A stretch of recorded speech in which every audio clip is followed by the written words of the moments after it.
Is an up-and-coming tight end about to add the moniker league winner to his resume?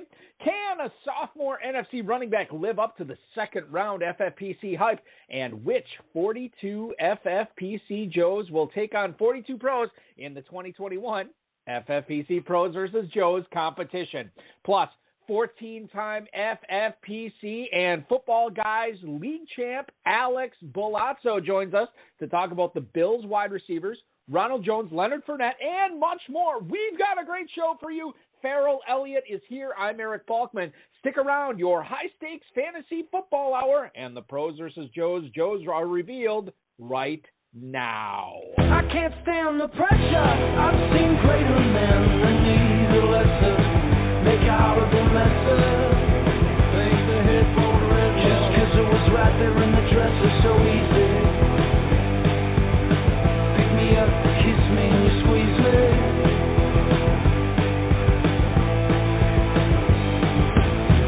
Broadcast live and heard around the world, you are now listening to the most entertaining hour of radio on the planet. Welcome to the High Stakes Fantasy Football Hour, presented by MyFFPC.com, with your hosts Eric Balkman and Farrell Elliott. The High Stakes Fantasy Football Hour is your home for analysis from the best players in the world. And now, because no one else was available, here's Eric Balkman and Farrell Elliott. Eyes in the pockets are leaking, and all I hear is just white noise when they're speaking.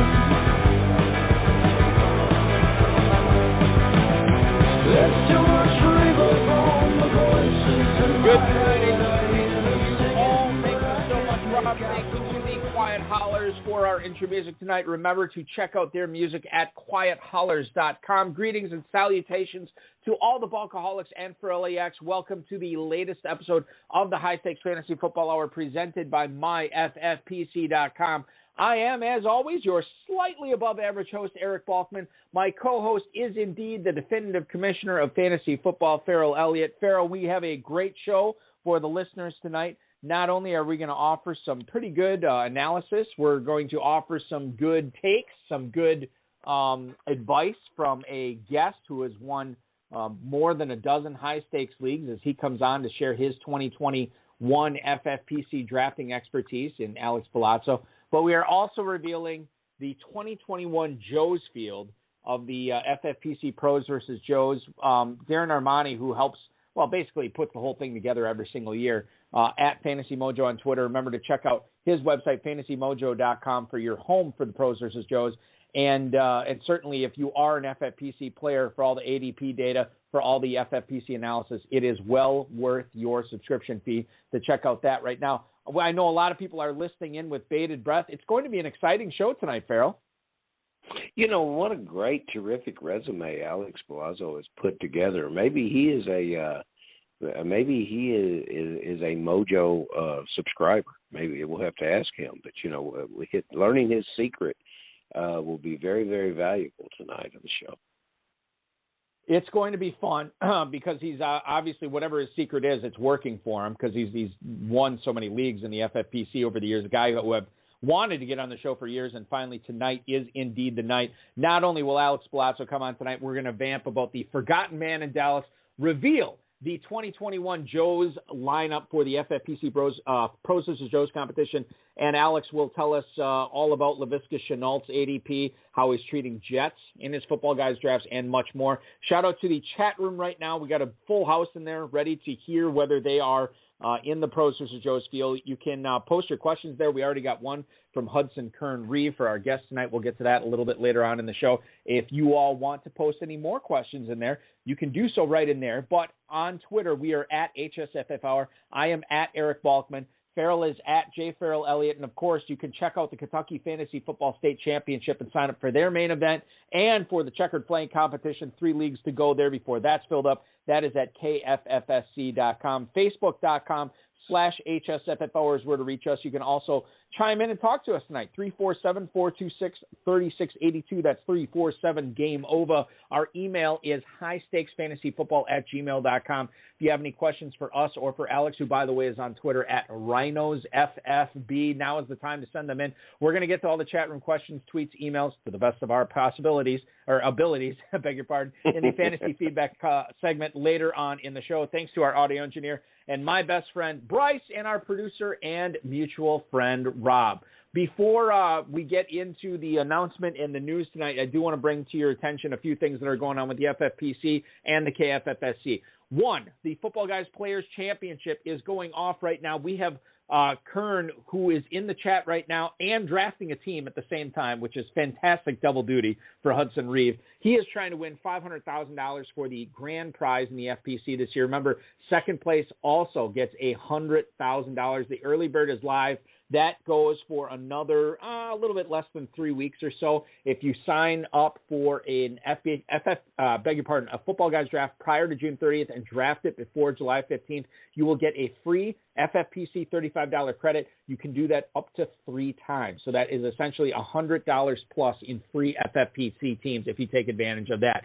Our inaugural best ball tourney has launched, a $100,000 grand prize in a $500,000 prize pool. Only $125 to enter that. The Dynasty startups continue to be going strong here, both with slow and live drafts all weekend long there. Best ball drafts open. You can start off, if you've never played in the FFPC before, you want to dip your toes in. No more lukewarm, temperate water than a $5 Cinco de Best ball option. That is where to go there. And, of course, the KFFSC.com is where you can sign up for the checkered flag competition, take your shot at a $5,000 grand prize there, and register for the Kentucky Fantasy Football State Championship main event at KFFSC.com for a 5-figure grand prize there as well. Compete against a lot of the people who are in the chat room tonight, myself included, in that competition. Thanks to Football Guys, Draft Sharks, NBC Sports Edge, and Rob for tonight's Fantasy Flash.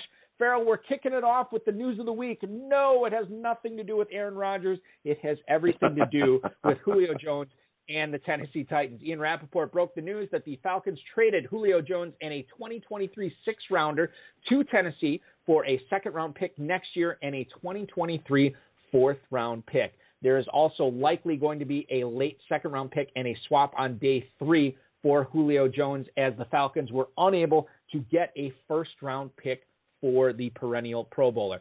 Now, Tennessee is not going to be able to sign or essentially bring in Julio Jones' full $15.3 million salary as was signed by the Atlanta Falcons. There probably going to be some restructuring. There could be a cutting of a player, some restructuring for some other players.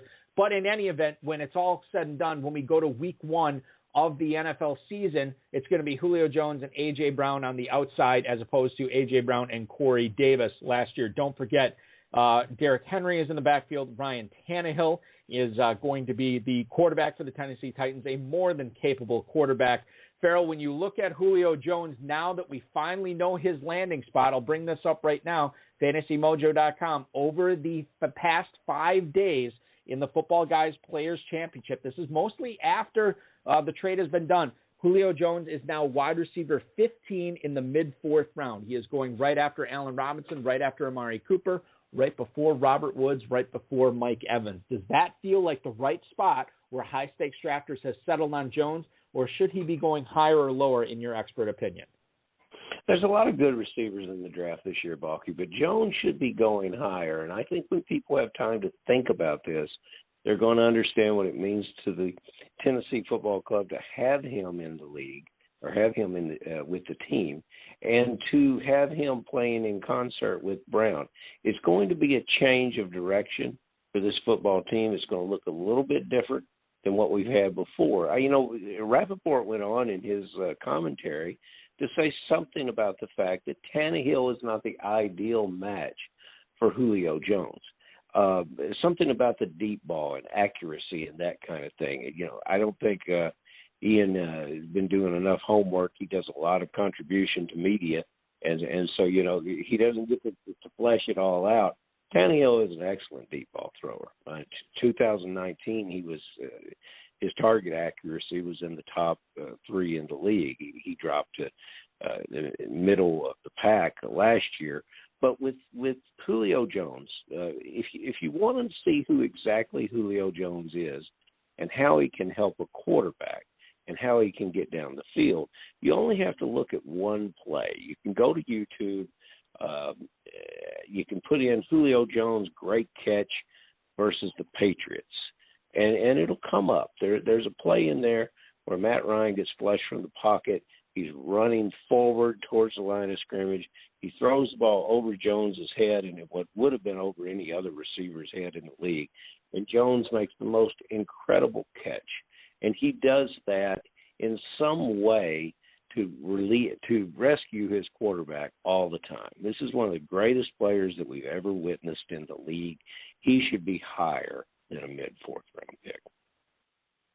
I'm just bringing it up right now, Farrell, that you bring up this Julio Jones catch, and I'm watching it. That is an insane display of athleticism. I watched it in real time, I looked at it and I was like, there's no way that's a real catch. Yeah, it was legit. It's real, and it was spectacular, no question there with Julio Jones. The other side of this coin, the coin I'll bring up here is since this trade, Calvin Ridley has shot up draft boards as we knew he would, but he is now going at the 206, Farrell. He is wide receiver 3 behind Tyreek Hill and Stephon Diggs. He has moved ahead of A.J. Brown, DeAndre Hopkins, and Devontae Adams. He's now wide receiver 3. And I understand the target share is going to be a much bigger now with basically him, Kyle Pitts, and Russell Gage as the main pass catchers in Atlanta. Is that too high? Is that a spot you'd be comfortable taking Calvin Ridley? I just drafted him in the checkered flag in Kentucky, probably like a week or so ago, maybe a little bit more than a week. And I feel like I got a pretty good deal on him there in like the 4th round, assuming that Julio Jones would be moved. He's coming off the ankle surgery, which we found out was the reason he wasn't participating in minicamp. Calvin Ridley, wide receiver 3 at the 206. Is that a player you want to be in business with when that's the price tag that comes with him? Not with that price tag. Excellent player, but you mentioned the players right before him. You mentioned the players right after him. They're safer picks to me in this situation. I feel that, especially in Brown's case, with he and Jones together, and if you can get in a situation where you get both those receivers, I know they've got a bye week that's a bit problematic, but if you can get both those receivers on your roster, you've got a way to foil a lot of great fantasy matchups throughout the year. So as far as Ridley is concerned, probably not for me, especially with these injury questions. As we move towards the FFPC main event, as we can see how he's physically moving and what this offense actually looks like, then I'll probably feel a little better about Ridley. But right now, I just think there's better options with less question marks. Guys, we are about 2 minutes away from revealing the 2021 Joe's Field on the Pros vs. Joe's competition here at myffpc.com. Before we get to that, one other thing I want to bring up. Dave Burkett, who covers the Detroit Lions for the Detroit Free Press, says that T.J. Hawkinson is, quote, headed for a big season. This is not the only beat writer that has been chiming this or ringing this bell, as it were, as a lot of people think. Hawkinson, a lot of people close to the team think Hawkinson is going to have a big season. Last year, he finished 4th among tight ends with 67 catches. He was 3rd among tight ends in receiving yards with 723. Ben Johnson, who is the tight ends coach for the Lions, said last month that the, quote, sky's the limit for Hawkinson this season. He is 23 years old and, in fact, the longest tenured offensive skill position in the Lions offense after the departure of Kenny Golladay, amongst others.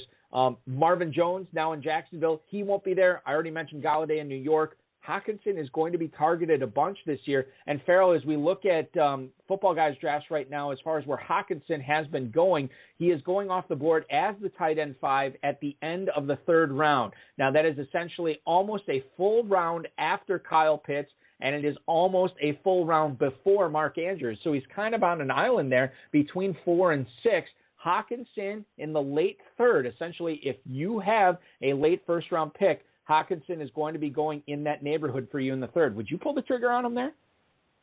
Certainly. What you've got to look at is what he did last year at the age he is. And I'm very glad that you mentioned he's only 23 years old. You know, we're very excited about the draft we had this year. Let's remember that this was the 8th player taken overall in 2019. A very, very good tight end with more upside than he has shown. He doubled his production last year from his rookie year.